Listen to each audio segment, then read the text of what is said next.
Delimitation పేరుతో దక్షిణాదికి అన్యాయం చేస్తే ఊరుకోమన్నారు బీఆర్ఎస్ వర్కింగ్ ప్రెసిడెంట్ కేటీఆర్.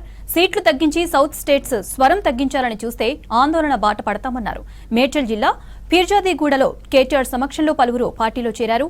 మహిళా బిల్లుకు తాము స్వాగతిస్తున్నామని చెప్పారు. ఒకవేళ డీలిమిటేషన్లో దక్షిణాది రాష్ట్రాలకు సీట్లు తగ్గితే కేసీఆర్ ముందుండి పోరాటం చేస్తారన్నారు కేటీఆర్. సీట్లు పెరుగుతున్నాయి, అసెంబ్లీ సీట్లు, పార్లమెంట్ సీట్లు అని ఇవాళ పేపర్లో మీరు చూసే ఉంటారు.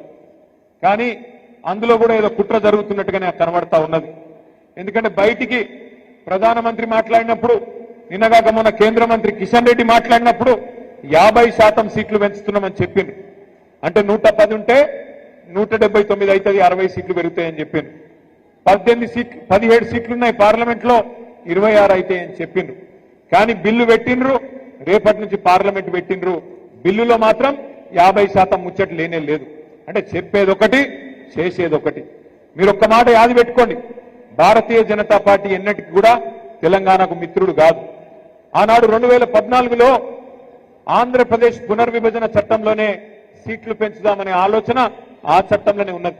కానీ ఆ చట్టాన్ని తుంగలో దొక్కిందే భారతీయ జనతా పార్టీ. మళ్ళీ ఈ రోజు సీట్ల పెంపు పేరు మీద మళ్ళీ కొత్త డ్రామా చేస్తూ మహిళా రిజర్వేషన్ అని చెప్పి తీసుకొస్తా ఉన్నారు. మహిళా రిజర్వేషన్ కు మేము అనుకూలమే. మహిళా రిజర్వేషన్ ఖచ్చితంగా సమర్థించిందే కేసీఆర్ గారు, మన పార్టీ. శాసనసభలో, శాసన మండలిలో తీర్మానం చేసి కేసీఆర్ గారి నాయకత్వంలో మహిళలకు ఖచ్చితంగా చట్టసభల్లో 33% ఇయ్యాల్సిందే.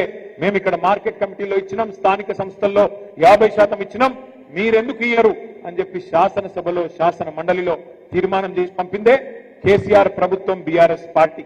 దాని విషయంలో ఇబ్బంది లేదు. కానీ డీలిమిటేషన్ పేరు మీద దక్షిణాది రాష్ట్రాలకు, తెలంగాణకు, ఆంధ్రకు, తమిళనాడుకు, కర్ణాటకకు, కేరళకు, పాండిచ్చేరికి అన్యాయం చేస్తామంటే మాత్రం ఎట్టి పరిస్థితుల్లో ఊరుకోము. ఎట్టి పరిస్థితుల్లో బీజేపీకి సమర్థన ఇచ్చే ప్రసక్తే లేదు.